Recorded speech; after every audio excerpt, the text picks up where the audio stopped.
Welcome back to the News and Views Radio Network. I just didn't want to miss the opportunity with the voice of sports still in the room after being at Hope Lutheran at the parking lot there to read him this text. It's a Joel, tell Jack, thanks from the Memory Cafe. It's a shout out from Val, his groupie he met when he spoke to our group. Memory Cafe, thank you, buddy. Val, thanks for the text. Great group, great gathering, nice cars, Right. Outstanding people. Root beer floats. I just wanted you to hear that on air.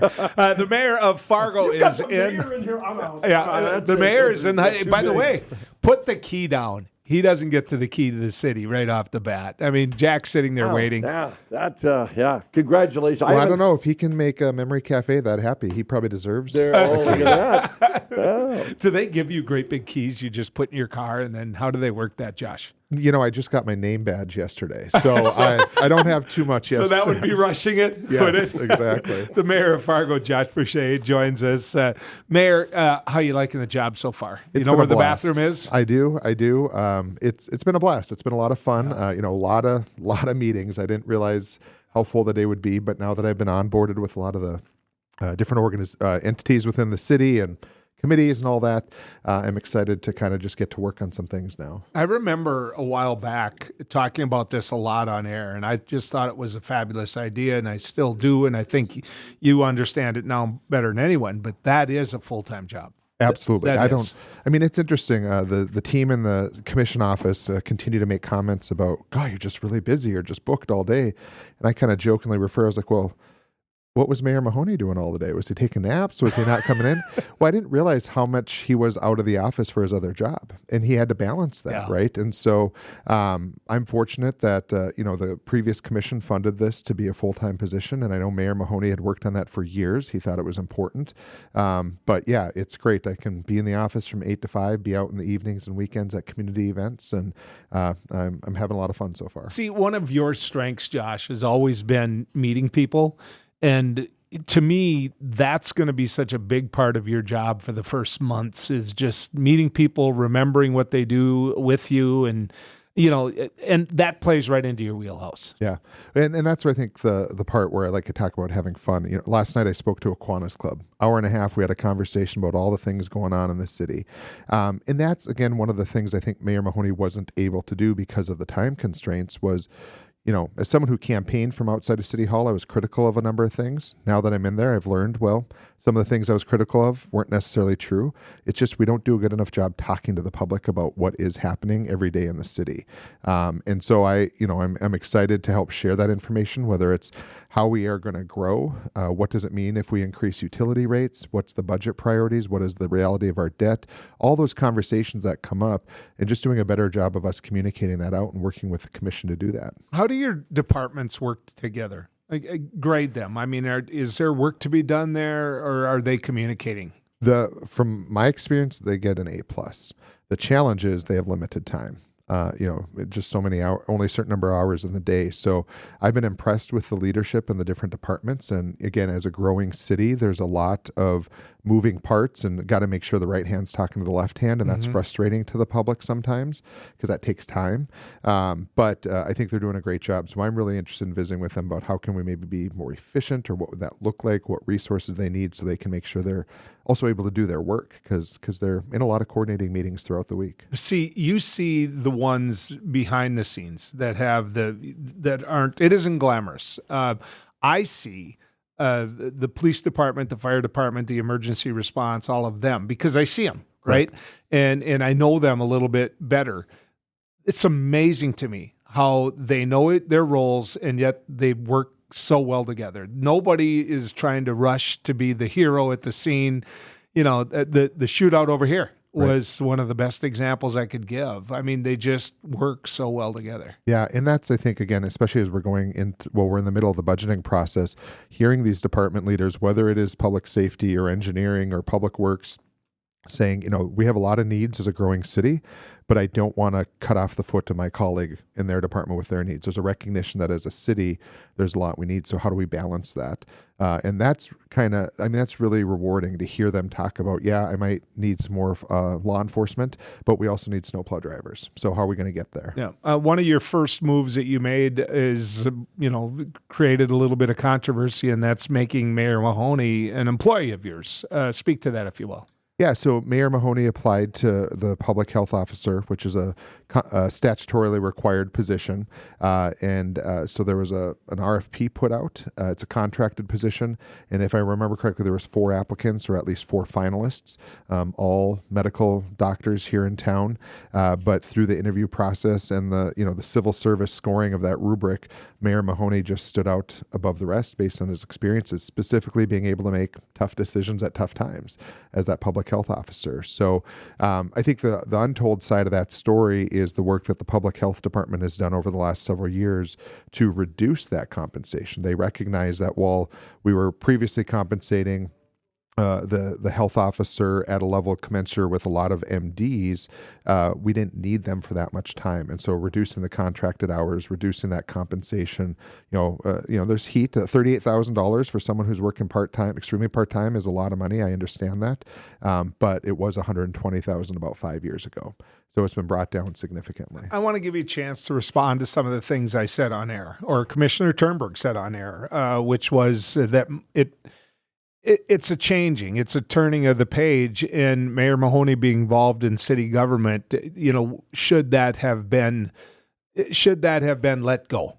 Should we have changed the chapter to where, Tim Mahoney isn't someone that we're going to see associated with the city government? And I raised that question, and I want to give you a chance to answer it. Yeah, I think in the end, Mayor Mahoney stood out as the strongest candidate through that process. So that's what it was about. It wasn't about him being the previous mayor and now having, a tail to his retirement as mayor. It was truly he stood out. And if there had been another stronger candidate, that person would have gotten it. So, the idea that it's about Mayor Mahoney himself, he as a candidate brought a lot to the position. And, our director of public health really evaluated that, but there was really no reason not to give it to him based on that rubric. I also want to say this so that you get a chance to respond to it, because part of that conversation was about the consent calendar and whether or not an issue as big as including Mayor Mahoney in city government again in his role that he's chosen for. And by the way, I compliment you on pointing out that it pays less. I mean, and that's a good sign at a time when all of us should look at government in terms of how we can save a buck here and there. But, having it on the consent calendar gave Commissioner Turnberg a sense that it was trying to be, whether, I don't want to put words in her mouth, but it shouldn't have been on the consent calendar. Your thoughts on that? So again, it was a contracted position. This isn't a new hire or an executive level hire in a department lead. So those contracts generally end up on the consent agenda. The question of Mayor Mahoney or not is the political question. And we as the commission have the opportunity to pull things off the consent agenda. And that was the priority for Commissioner Turnberg. She did it. We had the conversation. So no one was trying to hide who it was. I mean, it was very clear. I mean, we published the agenda the Thursday before the meeting, so everyone has the ability to see what's coming up. They can come fully informed, they being the public. And as part of that, commissioners see that. And again, Commissioner Turnberg, asked to have a full discussion on that, and that occurred, and we moved forward. Okay, let's talk about the ward system. That vote is coming up. Do you support, will you vote in favor of the ward system, rather taking you to a city council instead of a city commission? Yes, I've been a proponent of switching the form of government from a commission to a council for a couple of reasons. As a former state legislator now, I saw the value of making sure that from a constituent services standpoint and a level of engagement, kind of knowing who your direct representative is for your neighborhood or your part of town or your part of the state is an important way of building relationships. So as we've grown as a city, it's important, I think, that we add 2 more people to the commission or the council. And, by moving to a ward-based system, I think will increase engagement and accountability for those council members to make sure that they're representing their ward or their district. Fargo Mayor Josh Boschee is our guest. Let me play devil's advocate with that a little bit. The people that will be elected into these wards will be so partisan, not in terms of political party, but partisan and favor their area, period. And so we'll constantly be at war over, I didn't get that, they got that, kind of a mentality. Your thoughts on that? Well, Minot, Grand Forks, many other communities throughout the state have a council form of government, and that's generally not what we hear in the headline, that South Grand Forks is fighting with North Grand Forks or downtown Grand Forks about what resources they need. And I think a lot of that, again, going back to my experience as a legislator, there are 11 legislative districts in Cass County. I didn't vote for something because it benefited South Fargo over North Fargo, or even if it benefited Bismarck over Fargo.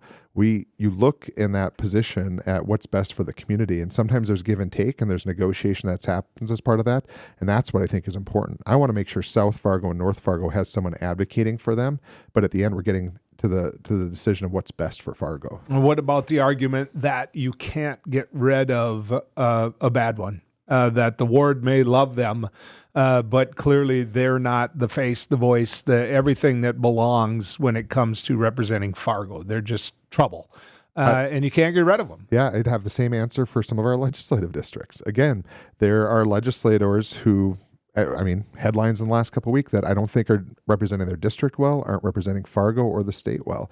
It's up to those people in that district to get involved, to get engaged, and to make sure that if they want change, that they're working towards that. What about your interaction with the other mayors? There's a lot of changing going on. Moorhead, West Fargo.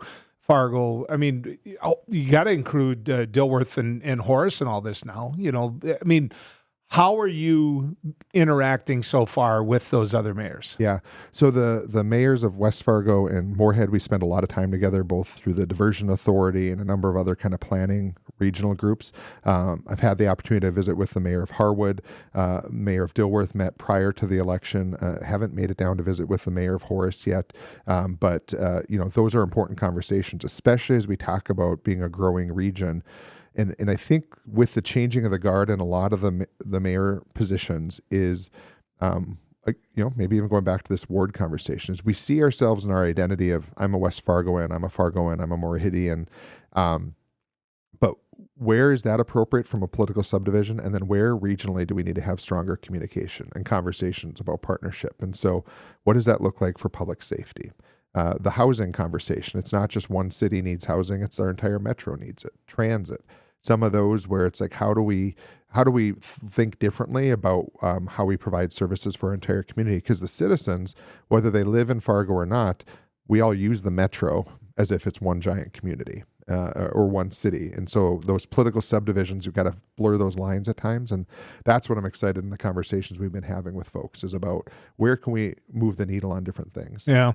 We've got a situation where it's basically September. I hate giving up on summer, and trust me, I love my summers, but you September, October, November, the legislature starts in the beginning of December. Period. It doesn't start in January. It starts in December. You know that. I know that. We both served in that. Let me ask you this. How are you going to change, if you can, how Cass County is dealt with and Fargo is dealt with in the legislature? Whether you use the word jealousy, whether you use the word, whatever word you want to use. But my experience has always been that Fargo isn't treated very well in the legislature. How do you change that? Well, part of it is continuing the relationships I already have with a lot of those legislators that are going to be returning, but even more so building relationships with the mayors through the League of Cities throughout the state. I, throughout the campaign, talked about how Fargo had an issue with transportation funding from the feds. So I said, let's go look at what other cities have transit. It's Minot, Grand Forks, Bismarck, and us. The four cities now have been working together for 2 years to increase transit funding for all our communities. So the needs of Fargo are the same needs many other cities have. So I'd rather us go look and see how can we make sure we're taking care of everyone that needs that throughout our state versus just a Fargo. Now, we want our unfair share of that, and we're going to fight for that. But I think it's a better ask when you have 4, 6, 10 communities coming forward to the legislature saying, hey, let's readdress how we fund public safety from a property tax standpoint. What does transit funding look like from the legacy fund? How do we make sure that we're addressing the housing and homelessness issue that's impacting especially our big urban areas, but also rural areas where we can keep people in their communities? I have less than a minute left. Abby's making that known, which is what she's very good at. So let me ask you this, in terms of just Fargo as a whole. If you could walk in a room and tell people one thing about Fargo that you think they might not understand, what would it be? Collaborative.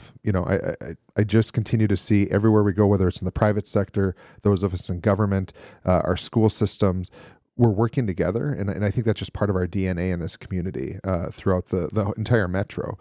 So I'm looking forward to continuing that moving forward. A new generation of leadership in Fargo, and I think you're seeing it on the commission dais. We're working together. We're having conversations. We don't always agree, but we're talking to one another. Somebody asked me back home why Josh Boschee won Mayor of Fargo. I think you just heard, number one. Number two, he's positive. I mean, he's positive at a time when in our world today, we need more positive leaders. Congratulations to you. I look forward to many more of these. Thanks, Joel. Appreciate it.